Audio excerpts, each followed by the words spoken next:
ఒక బస్సులో ఇప్పుడు మా ఊరు పోతున్నానని చెప్పి నువ్వు అదే బస్సులో ఎక్కిను, మగమనుషులు అదే బస్సులో ఎక్కిండ్రు. మగమనిషికి గాలాడట్లేదని సొక్కా ఇప్ప తీసుకొని కూర్చున్నాడని నువ్వే చెప్పినవు.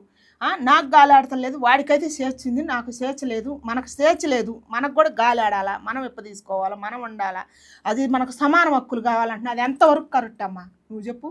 ఈ రెండిటి మీదనే కదా నేను మాట్లాడింది. నాకు చదువు లేదు, నీకు చదువు ఉంది.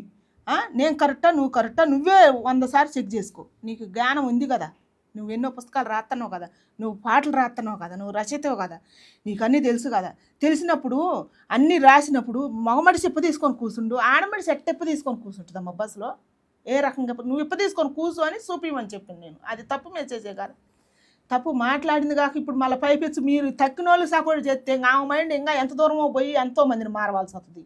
అది తప్పు కాదు, అది తప్పని నేను చెప్పిన. ఈ 2 పాయింట్ల మీదేగా నేను చెప్పింది. నేను ఎక్కడ తప్పని చెప్పినా ఈ 2 పాయింట్లు అంటాం తప్పు. మగోడు కూర్చుంటాడు సొక్కిడుచుకొని, ఆడమడిచి ఎప్పటికీ కూర్చోలేదు. అది మన ధర్మం కాదు. మగోడు సొక్కిడుచుకొని కూర్చుంటాడు, ప్యాంట్ ఇడుచుకొని కూర్చుంటాడు. నువ్వు చీర ఇడుచుకొని జాకెట్ ఇడుచుకొని నువ్వు కూర్చోలేవుగా. అది తప్పుడు మెసేజ్ అని నేను క్లియర్గా చెబుతున్నా.